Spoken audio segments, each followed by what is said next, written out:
Programa Med Saúde, um oferecimento de Embrafarma, inovação e tecnologia para o mercado magistral. Arte Farma, tecnologia em manipulação. Medical Camp, equipamentos e produtos médico-hospitalares. Neomex, o paciente em primeiro lugar. MHV Cardio, cuidando bem do seu coração. Olá! Estamos aqui para o nosso encontro semanal da saúde, dessa vez entrevistando o entrevistador. O nosso querido Aloysio Proença dos Santos vai falar sobre os desafios de cursar medicina no exterior. E aí, Aloysio, tudo bem? Tudo jóia. Vamos começar o nosso bate-bola? Vamos embora lá. Hoje Essa numa vez posição você um pouquinho mudou de diferente. lugar, né? É isso aí. Mas também estou confortável do mesmo jeito. Vamos nessa. Conta pra gente como é que foi a ideia de fazer medicina no exterior. Bom, a princípio partiu-se de um desejo realmente já desde a infância de cursar medicina. Na verdade, meu desejo de infância não era ser médico, era ser cardiologista. Olha só. Ou seja, meu desejo de ser cardiologista era antes De ser de médico. ser médico. E para poder ser cardiologista, o único jeito era ser médico. Ser médico, entendeu? Então, ou seja, Ok. eu já tenho um desejo lá bem para trás de seguir essa carreira, né, dentro da cardiologia. E aí surgiu a ideia de eu estudar fora do Brasil. Eu fui, isso faz muito tempo atrás, não tanto tempo assim. Tá né? se entregando, hein, Aloysio? Então, isso foi em 1996, né, que mediante aí as circunstâncias econômicas do país naquela época, circunstâncias familiares, e acabei tomando essa opção de sair do Brasil por questões de custo, que era muito mais barato, né? E aí eu acabei fazendo medicina, indo a princípio para Cochabamba, onde eu fiz o meu primeiro ano de medicina. E depois as coisas foram acontecendo, houve um boom naquela época de brasileiros indo para a Bolívia, né? Muito antes do que o Paraguai, que acontece hoje. O Paraguai, já que já foi a Argentina também, já acolheu bastante brasileiros. E depois eu acabei ficando um ano só na Bolívia, porque na Bolívia eu estudava numa universidade particular. E depois, através de um convênio, me surgiu a oportunidade de fazer medicina numa faculdade, uma universidade federal, também aí da América Latina, que aí foi onde que eu fui para Guayaquil, no Equador. Aí eu estudei na Universidade de Guayaquil, que é a Universidade Federal, lá do Equador. E lá foi assim o meu curso de medicina. E me conta, como é que foi a tua chegada? O que te chamou a atenção nesse início? Você foi para a Bolívia, depois você foi para o Equador. Então estamos em Guayaquil nesse momento, você conseguiu aproveitar os créditos que havia feito na Bolívia para Guayaquil ou teve que voltar ao primeiro ano? Não, eu consegui aproveitar os créditos. Sim. Do primeiro ano, entrei na universidade estatal, né, que é o que eles chamam de federal, de Guayaquil, já diretamente no segundo ano. Certo. O que me chamou a atenção, logo de cara, tanto na Bolívia, porque assim, as pessoas julgam os países pelas suas fronteiras. As notícias que chegam pra gente, basicamente, são notícias ruins. Sim. Se você reparar, são notícias de fronteira. Então, a primeira coisa que me chamou a atenção foi quando eu cheguei em Cochabamba. Eu achei a cidade, assim, sensacional. Uma cidade incrível para morar, com uma qualidade de vida com custo barato e uma qualidade de vida ímpar. Certo. Então, muito diferente daquilo que as pessoas costumavam dizer, porque chega da Bolívia ou de alguns países aqui da América Latina, só chega a parte ruim. Certo. O que eles têm de bom para oferecer dificilmente chega. Ainda mais por questão de idioma, né? O Brasil tem suas dimensões continentais e fala português, e os outros de uma dimensão muito menor e ainda falando espanhol. Então isso aí tem um entrave, né, de idioma, digamos assim. E o preconceito, né? Então naquele momento assim, para mim, ou seja, que todo mundo me pilhava, né, você vai para Bolívia, né? Então tinha certo um preconceito. Lembrando que isso em 1996. E chegando lá, me despide de qualquer preconceito com o lugar.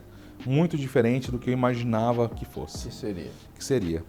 E depois, quando cheguei no Equador, cheguei em Guayaquil, uma cidade... Guayaquil não é a capital, mas é a maior cidade do Equador, né? Então, é uma metrópole e com serviços, com uma vida muito mais dinâmica, inclusive, que eu tinha em Cochabamba, né? Então, ou seja, era uma vida muito mais agitada. Apesar de eu morava duas quadras da universidade, certo. Então não dependia muito de ônibus, de alguma coisa assim, mas era uma vida digna de uma agitação, digamos assim. Certo. E outra coisa que me chamou a atenção foi a qualidade de ensino do lugar, porque, ou seja, quando você fala assim, as pessoas sempre falam assim, mas coloca em xeque a qualidade do ensino. Certo. E não é bem por aí. Inclusive, naquela época, que ainda a gente tinha muito mais oportunidades, porque os hospitais e escolas, ou seja, os pacientes eram muito mais acessíveis você ter contato com os pacientes, né? E sem contar que a carga horária das disciplinas pelo menos no Equador, é maior do que aqui do Brasil, em média. Interessante. A carga horária lá, proporcionalmente, é maior que a carga horária aqui, que já é alta, né? Aqui já é alta. Imagino lá como exatamente. Deve ser, então, por exemplo, matérias-chave lá do primeiro, segundo ano, como semiologia, por exemplo, era quase 70% a mais do que a carga horária aqui do Brasil. Muito interessante. Clínica médica também. Clínica médica era uns 50% a mais da carga horária. Então, ou seja, a dedicação que você tem que ter para estudo, não que aqui no Brasil não se tenha que ter dedicação, mas a gente tinha que ter uma dedicação ainda maior em questão de tempo, né? E praticamente as pessoas não sabem disso. Certo. Ou seja, a gente vivia e dormia para o estudo, basicamente. Não tinha tempo para mais nada além disso. Para quase nada. Para quase nada. E também sem contar o método de avaliação, que é um método de avaliação muito particular, muito diferente do que se faz aqui no Brasil, tá? Lá, por exemplo, assim, você tinha um cronograma de aula, você tinha, vamos supor, 6 aulas no dia de diferentes matérias, então isso significava que naquele dia você tinha 6 provas. Então lá era o contrário, você já sabia o tema da aula, então você tinha que ler o capítulo no livro e ir para a aula lido. Então, antes do professor começar a dar aula, a primeira coisa que ele fazia era aplicar uma prova simples, mas era uma prova só para ele saber se você leu o livro ou não. Certo. Então, ou seja, tinha muitas vezes que você não conseguia dar conta de ler tudo que você tinha, mais os outros afazeres que você tinha que fazer em relação ao ensino, né? Então, essas provinhas diárias equivaliam a 20% da nota total. Quer dizer, se você tirasse 10 na nota final, você ainda ficaria com 8. Com 8. Você precisaria de 2 da Exatamente. Primeira. Tá. Exatamente. E tanto que lá era 3 parciais de 20 pontos, então a prova em si valia 18, essas provinhas diárias valia 20 pontos. Tanto que nas 3 parciais, que são 60 pontos, se você tirasse 56 pontos, você era dispensado da prova final. Você automaticamente ganhava os 40 pontos aí em boa parte das matérias. Também nada do que justo, né? Já tinha uma avaliação diária, mais uma nota boa nas parciais, então era redundante. Sim. Né? Você ter fazer a prova final, né? E eu te pergunto, e a barreira da língua? Como é que você fez para vencer isso? Olha, você foi para a Bolívia, depois indo para o Equador? A barreira do idioma é muito diferente quando você é imerso num outro idioma, né? Ou seja, quando eu fui, eu não falava absolutamente nada de espanhol. Mal tinha contato com alguma coisa, né? Uhum. Então, assim, você tem que aprender pela sobrevivência. Então, na primeira semana, a gente conseguiu aí aprender o básico para a gente se comunicar, né? Naquilo que era básico da vida de imediato. Tá. E os professores, geralmente os professores do primeiro ano, boa parte deles eram tanto brasileiros, tanto bolivianos quanto lá no Equador, mas isso mais especificamente na Bolívia, encontrei muitos que já tinham feito residência aqui no Brasil. Então eles falavam português. Boa parte deles. Foram para lá para ser professores.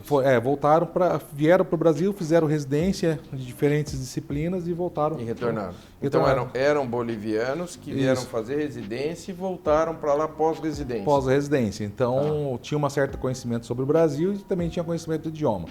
Então a aula era basicamente em espanhol, mas eles percebiam nas coisas que eram mais difíceis, né? Ou nos falsos cognatos, né? Que isso é importante, eles acabavam dando uma ênfase nisso daí.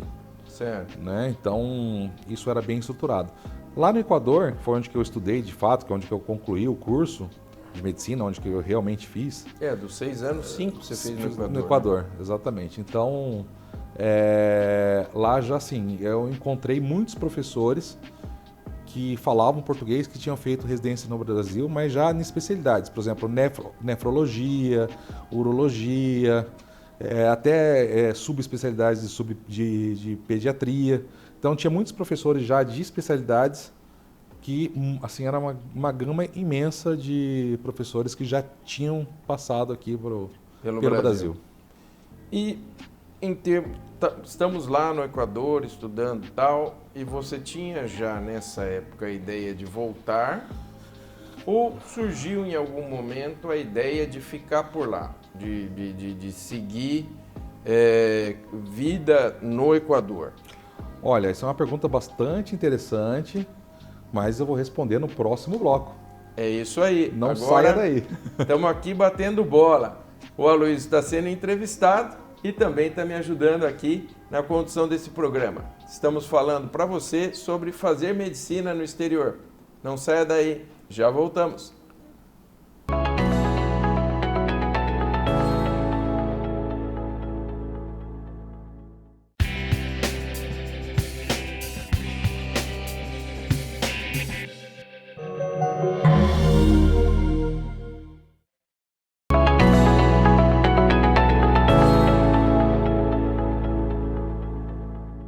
Olá, estamos de volta com o Dr. Aloysio Proença dos Santos, meu grande amigo, que apresenta o programa comigo, e hoje ele está na condição do entrevistado, falando para nós sobre os desafios de fazer o curso médico no exterior. E eu pergunto, Aloysio, nós finalizamos o primeiro bloco, como é que foi essa ideia de voltar? Você já foi com a ideia de voltar? Você em algum momento ficou seduzido pela ideia de permanecer no Equador? Como que isso funcionou? A princípio, a ideia quando eu saí do Brasil, até quando eu fui para a Bolívia, era voltar para o Brasil. Tá. Né? E depois que você já estava estudando lá, quando eu já estava no Equador, já prestes a finalizar, as coisas eram muito complicadas em voltar para o Brasil. Porque naquela época não tinha o que temos hoje, que é a prova única, que eu agora esqueci. O Revalida. O Revalida. Não tinha Revalida naquela época, certo, quando eu voltei para o Brasil. Né? Cada universidade federal tinha autonomia de escolher sua prova ou seu método de avaliação ou de revalidação do diploma. Então tinha universidades que você fazia algumas disciplinas complementares, outras te aceitavam, mas tinha que voltar do zero para o primeiro ano. Então, ou seja, não tinha uma padronização. Certo. Depois aí o Revalida já foi um ganho imenso, porque aí se padronizou a forma de voltar, né? Certo. Então o que aconteceu? Lá no Equador, eu terminei o curso, mas não colei grau. Antes de colar grau, eu interrompi o curso. Na verdade, você não interrompeu, você finalizou e só não colou grau. Não colei grau, ou seja, interrompi o processo de colação de grau. Processo de colação, tá. Porque se eu colasse grau, obrigatoriamente eu tinha que brigar em alguma universidade, brigar entre aspas em alguma universidade pela revalidação. E nesse método não, eu consegui uma transferência para o Brasil. Eu consegui via transferência, aí entrei numa universidade aqui no Brasil e aí me matriculei no primeiro ano e apresentei toda a minha documentação lá da Universidade Estatal de Guayaquil, já toda legalizada, com tradução juramentada pela Embaixada do Brasil de Quito e tudo. E aí eles avaliaram minha documentação. Do primeiro ano, já me jogaram para o segundo semestre do quinto ano. Certo. Aí eu fiz o último ano e meio de novo aqui no Brasil. e saí com toda a certificação já, seja, com diploma Você pegou um brasileiro. curso de 6 anos e transformou em 7 anos e meio. Em 7 anos e meio. Certo. Exatamente. Certo. Aí fiz mais 1 ano e meio aqui no Brasil, praticamente só o internato, Tá. né? E aí meu diploma e tudo seguiu normalmente como qualquer aluno brasileiro, né? Não teve essa diferença de... E aí terminamos. Então, formou aqui no Brasil. E aí você já queria ser cardiologista? Então, aí E aí começou... como é que começou essa ideia? Para onde eu vou? O que eu vou fazer?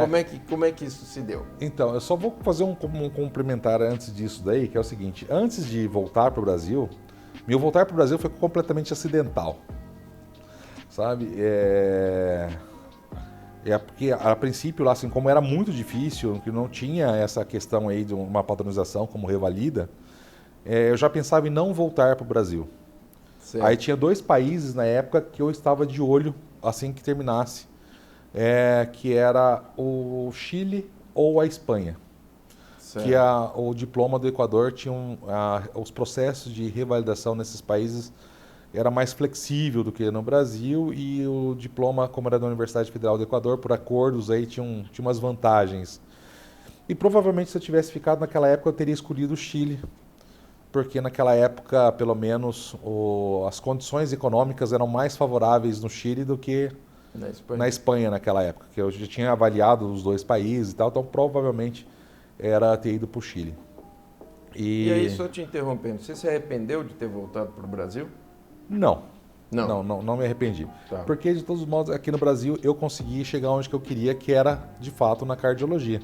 Sim. Né? Então, ou seja, quando eu voltei para o Brasil, aí, como todo médico recém-formado, eu comecei a trabalhar, dando plantão, em pronto-socorro, trabalhando em urgência, emergência, né?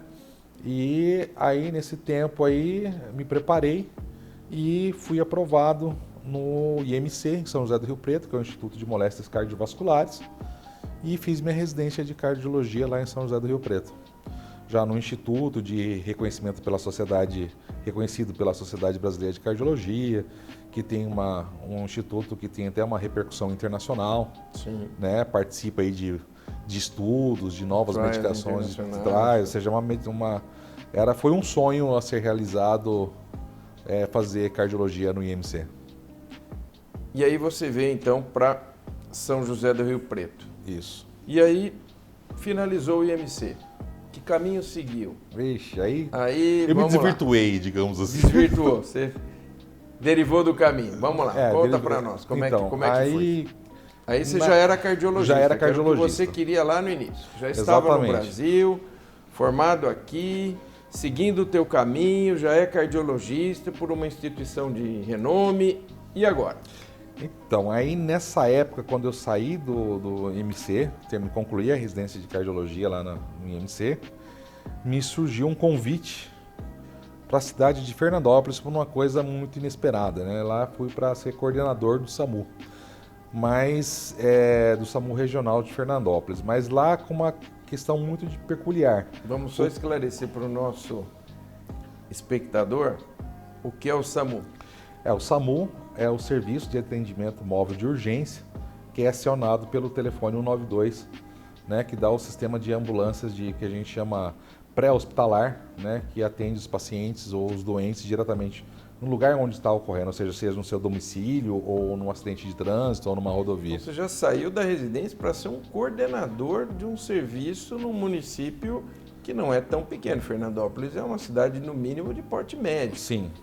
E aí? Então, e lá foi um desafio, porque lá o SAMU ia começar.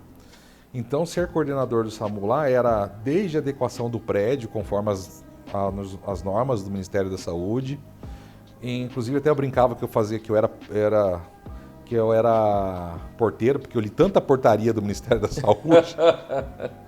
Esse outro lado da saúde é um lado muito burocrático. Muito burocrático. Então, muito burocrático. O que eu li de portaria do Ministério da Saúde para a implementação do SAMU, você não tem noção. E treinamento de equipe, certo, e botar para rodar. Certo. Então, ou seja, foi passo a passo, construir um serviço até a implantação dele de fato, que era atendimento ao público. Ok. Então, e aí eu fiquei lá em Fernandópolis por mais ou menos 2 anos e meio, desde o nascimento desse SAMU. E aí que me surgiu a oportunidade também de vir para Jundiaí, onde estou até hoje. Certo. E eu vim para Jundiaí também para trabalhar como coordenador. Do SAMU? Não, aqui como coordenador dos prontos atendimentos do SUS. Do SUS. Então, na época aqui, para quem é de Jundiaí, eu vim assumir a coordenação do que é o PA Central, 24 horas, que fica ali próximo ao São Vicente, e os outros prontos atendimentos, né, que é do Retiro, Hortolândia, Ponto São João, e outros aí que foram surgindo ao longo do caminho. Então, aí eu também vim aqui para Jundiaí com essa função de coordenação médica. E depois, o tempo vai passando, aí sim, aqui em Jundiaí, que eu voltei a ser cardiologista. Voltou a mexer com a área de cardiologia, que é o que você sempre gostou. Apesar que lá em consultório eu tinha, lá em Fernandópolis eu tinha consultório de cardiologia, né? Eu trabalhava, era cardiologista na Santa Casa de Fernandópolis, não estava só no SAMU. Certo. Né? Então, eu já trabalhava como um cardiologista, mas não era a minha função principal. A minha função principal era sempre na coordenação, igual aqui em Jundiaí, quando eu cheguei. Minha função principal era ser coordenador médico e minha função secundária estava como cardiologista. Hoje não. Hoje eu estou exclusivamente dedicado à cardiologia 100% do meu tempo. E o que a coordenação médica te ensinou? Como é que é lidar com um colega?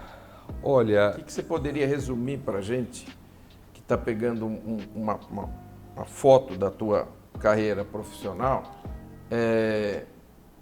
Como é que é ser coordenador? Você gostou? Foi uma experiência válida? Foi, e o que foi. isso te Foi deixou uma experiência muito válida, porque toda experiência, na minha opinião, mesmo que ela seja ruim, ela é válida de alguma forma. Tudo depende de como você olha. Até para você ver que nunca mais você quer fazer aquilo. Né? Exatamente. Nem que você aprenda na marra.